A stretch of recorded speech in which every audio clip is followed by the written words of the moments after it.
Di akhir episode sebelumnya, Suje akhirnya tahu bahwa Gongchan adalah Kim Donggu. Bagaimana kelanjutan kisah mereka? Inilah Why Her episode 11 dan 12. Suje masih syok mengetahui Gongchan adalah Donggu. Suje tidak habis pikir dengan dirinya sendiri yang tidak mengenali Donggu selama ini. Di sisi lain, Gongchan rupanya pergi ke rumah Abu, tempat peristirahatan terakhir John Najung setelah tidak menemukan aksesoris pemberian Najung di gudangnya.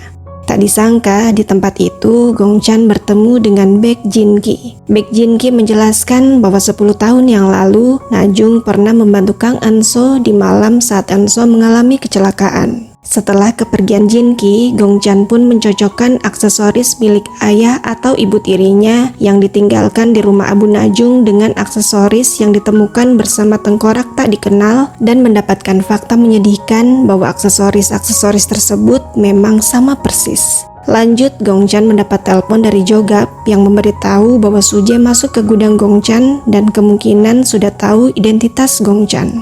Gongchan lalu menemui ayahnya dan meminta sang ayah membawa Sun-ok ke kantor polisi untuk tes DNA. Namun sang ayah menolak dan malah menyuruh Gongchan melupakan kasus Najung dan melanjutkan hidupnya sebagai Gongchan. Sementara itu, dengan bantuan So Jun-myung, akhirnya Han Dong-oh dibebaskan oleh polisi. Han Sung-bom dan Taeguk juga meminta Jun-myung membereskan masalah kerangka manusia yang ditemukan di lokasi proyek Hansu Construction dengan tenang dan cepat.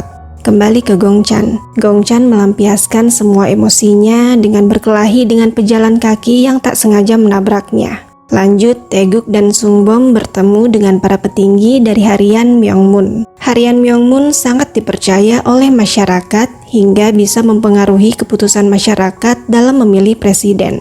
Agar rating Lee In-sung meroket dan keinginannya tercapai, Taeguk meminta para petinggi itu membuat berita bahwa Lee In-sung hanya akan menjabat selama 2 tahun setelah terpilih menjadi presiden, serta sistem pemerintahan akan diganti menjadi sistem parlementer setelah pemilu 2024 dan Perdana Menterilah yang akan menangani semua urusan pemerintahan nantinya.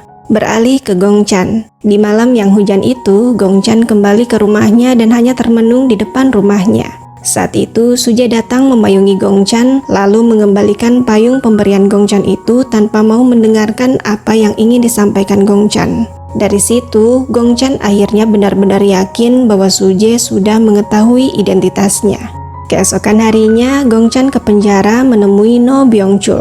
Gongchan menjebak Byung-chul dengan pertanyaan-pertanyaannya hingga Gongchan yakin bahwa Byung-chul memang tidak membunuh Najung. Di sisi lain, Suje, Mirim, Yunsang, dan rombongan Han Sung-bom menghadiri upacara pemakaman para korban kecelakaan proyek Hansu Construction. Tiba-tiba Oh Soo-jong datang menyerang Han Sung-bom meminta pertanggungjawaban atas apa yang menimpa anaknya. Sementara itu, Gongchan datang ke kampus dan menemui Jin Sun-ok yang hari itu kembali datang untuk berkonsultasi.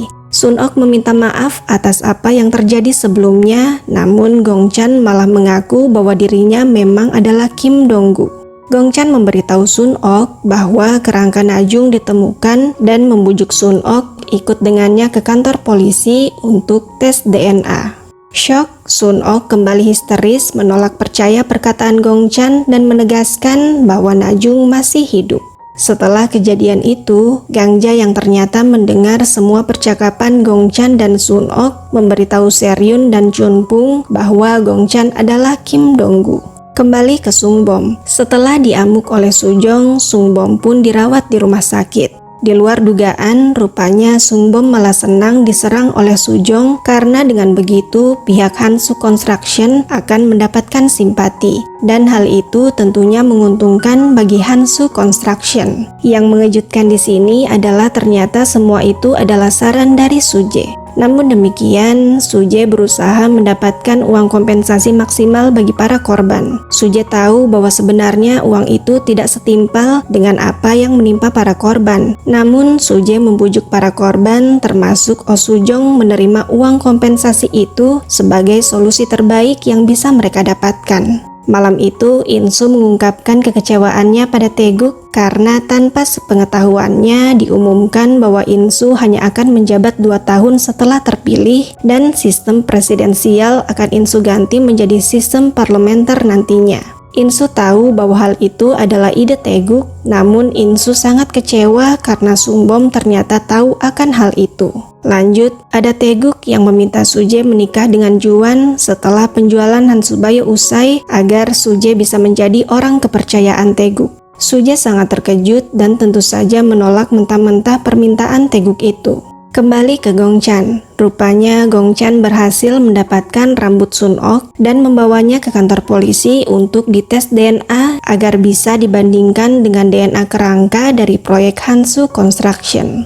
Polisi terus menolak hingga Gongchan tersulut emosi dan akhirnya mengaku bahwa kerangka tersebut adalah kerangka adiknya John Najung. Saat itu, Mirim dan Yunsang yang sedang mengurus sesuatu di kantor polisi melihat kejadian itu. Gongchan pun berlari keluar, frustasi karena sejujurnya dirinya ingin hidup sebagai Gongchan, namun dirinya juga tidak bisa mengabaikan kasus Najung dan masa lalunya sebagai Donggu. Kabar Gongchan yang mengamuk di kantor polisi, meminta tes DNA, dan mengaku sebagai kakak Najung pun akhirnya sampai ke telinga Sepil dan Suje. Suje lalu menelpon Gongchan untuk bertemu. Gongchan meminta maaf karena tidak memberitahu Suje bahwa dirinya adalah Kim Donggu. Namun, seolah ingin mematahkan hati Gongchan, Suje berkata bahwa jika Suje tahu Gongchan adalah Donggu, maka Suje tidak akan salah paham untuk percaya bahwa Suje menyukai Gongchan. Perkataan Suje itu benar-benar menghancurkan hati Gongchan.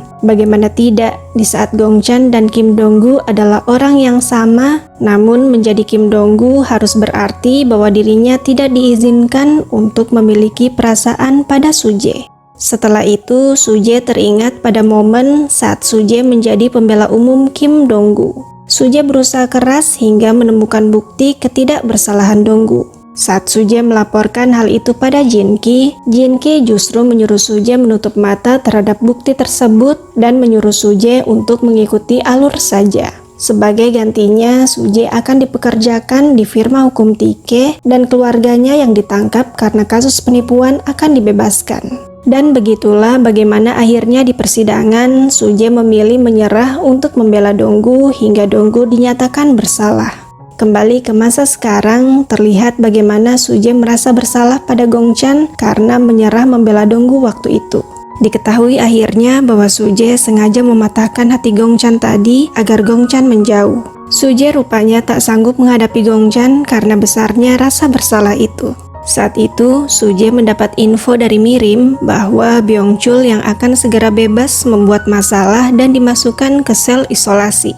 Kita lalu diajak flashback di mana 9 tahun lalu So Jun Myung berhasil membujuk Byongchul agar mengaku sebagai pembunuh John Najung. Kembali ke masa sekarang. Gongchan teringat saat dirinya akan dibebaskan dari penjara, dirinya mendengar percakapan antara petugas penjara dengan seseorang yang bertato di tangannya bahwa mereka akan menyeting segalanya untuk menjadikan Byongchul sebagai pembunuh Najung menggantikan Donggu. Sementara itu, Yunsang yang sedang menyelidiki kasus Kim Donggu mendapat info dari Juan bahwa kasus Kim Donggu itu telah dimanipulasi oleh ayah mereka dan saat itu Suje sengaja kalah di persidangan karena tergiur dengan kesepakatan yang ditawarkan Jinki dan Taeguk. Di sisi lain, Gongchan yang penasaran dengan cerita Jinki kemarin mendatangi tempat kerja paruh waktu Najung dahulu. Tidak disangka di sini Gongchan kembali bertemu Jinki. Di sini terungkap bahwa Jinki ternyata sudah mengawasi Gongchan sejak lama. Bahkan Jinki lah yang menaruh brosur pendaftaran Universitas Sojung di kotak surat Gongchan agar Gongchan masuk universitas tersebut. Secara tersirat, Jinki juga memberitahu Gongchan bahwa dia tahu kalau Byongchul tidak membunuh Najung. Keesokan harinya, nampak para anggota tim klinik legal sudah mengetahui cerita lengkap kasus Kim Donggu dan bagaimana keterkaitannya dengan Suje. Di sisi lain, hari itu Suje akhirnya resmi pindah ke gedung miliknya.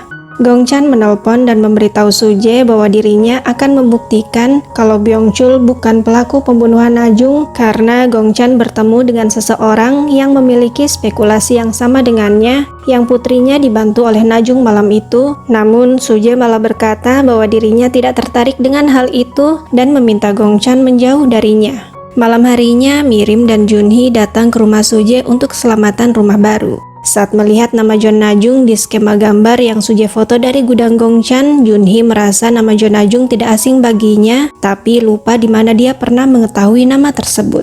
Keesokan harinya, Mirim berhasil membawa Sun-ok ke kantor polisi untuk tes DNA. Di sisi lain, para pihak yang terlibat dalam penjualan Han Subayo sedang merayakan keberhasilan uji tuntas mereka. Saat itu, Sepil menghadiahi sebuah foto untuk Han Dong-oh yang diketahui Suje adalah foto milik Baek Jin-ki. Suje lalu mendapat info dari Junhee tentang Najung. Junhee menjelaskan bahwa malam itu 10 tahun yang lalu, seorang pasien dilarikan ke rumah sakit mereka setelah mengalami kecelakaan dan pelecehan seksual. Pasien tersebut memakai rompi Najung sehingga pihak rumah sakit awalnya mengira namanya adalah John Najung. Namun diketahui kemudian pasien itu bernama Kang Eun-so. Mengingat cerita Gongchan, Suje pun berkesimpulan bahwa orang yang ditolong Najung malam itu adalah Kang Eun-so, putri Baek Jin-ki. Lanjut, saat Taeguk sedang di sauna, terlihat Ha Il-ku memberikan kode pada Taeguk dan tak lama kemudian tersiar berita bahwa No Byung-chul bunuh diri di penjara. Keesokan harinya, Gongchan menemui Jin-ki, meyakinkan bahwa Byung-chul tidak mungkin bunuh diri dan pasti ada dalang di balik ini semua. Tak sengaja melihat foto yang menggambarkan kejadian 10 tahun yang lalu di ruangan Jin-ki, Gongchan pun sadar bahwa Jin-ki sebenarnya sejak awal sudah tahu fakta bahwa Gongchan tidak membunuh Najung. Gongchan sangat kecewa karena 10 tahun yang lalu Jin-ki tidak mengungkap fakta tersebut dan hanya membiarkan semuanya terjadi begitu saja. Jin-ki sendiri hanya bisa meminta maaf pada Gongchan, menyadari ketidakberdayaannya saat itu. Beralih ke Taeguk. Taeguk meminta John Myung berhenti memberikan berkas-berkas kasus Kim Dong-gu pada Yun Sang. Di sisi lain, Ha Il-ku akhirnya tahu bahwa Gongchan adalah Kim Dong-gu yang selalu mengunjungi Byung-chul setiap tahunnya. Siang itu, Yun Sang sengaja mendatangkan John Myung dalam kuliah Suje untuk membahas kasus Kim Dong-gu. Yun Sang bermaksud untuk secara tersirat memberitahu Gongchan bahwa saat itu Suje sengaja kalah di persidangan, namun Gongchan nampaknya tidak menangkap maksud Yun Sang itu. Seusai kuliah, Ha Il-ku yang sedang memata-matai Gongchan dari jauh teringat pada kejadian beberapa tahun silam di mana dirinya menabrak Kim Dong-gu hingga mengira Dong-gu telah tewas malam itu.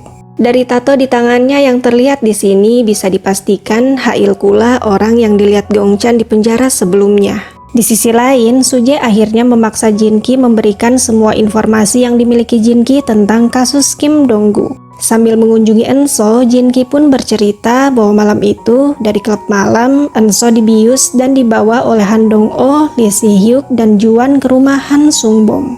Eun-so lalu kabur dan dalam perjalanannya, Najung membantu Eun-so. Menyadari Han Dong-oh, Lee Si-hyuk, dan Juan mengejarnya, Eun-so kembali kabur hingga tertabrak mobil. Najung yang menyaksikan kejadian itu pun akhirnya berakhir tewas dan Kim Dong-gu lah yang dijebak sebagai pembunuh Najung. Mengetahui fakta itu, Suje benar-benar marah pada Jin-ki karena merahasiakan semuanya dari Suje dan meminta Suje menyerah membela Kim Dong-gu waktu itu dengan memanfaatkan kondisi keluarga Suje. Dan seperti pada Gongchan, Jin-ki hanya bisa meminta maaf atas ketidakberdayaannya saat itu. Lanjut, ada Taeguk yang mengamuk pada Ha Il-ku setelah diberitahu bahwa Kim Dong-gu belum meninggal dan Kim Dong-gu adalah Gongchan.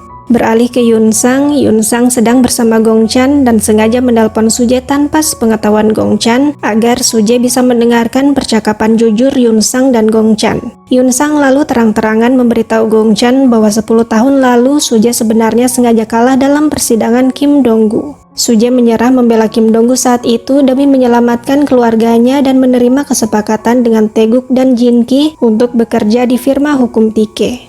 Gongchan tentu saja sangat terkejut mengetahui hal itu. Namun tanpa diduga Yun Sang dan Suje, Gongchan kemudian berkata bahwa Gongchan bisa memahami keputusan Suje saat itu. Entah Suje sengaja kalah dalam persidangan atau apapun itu, Gongchan tidak peduli. Yang terpenting adalah Suje merupakan satu-satunya orang yang percaya pada Gongchan saat itu dan hanya itu yang Gongchan butuhkan. Suje yang diam-diam mendengar percakapan tersebut tidak bisa menahan air matanya. Suje tidak menyangka Gongchan akan memahami keputusannya waktu itu. Itulah akhir dari episode 12.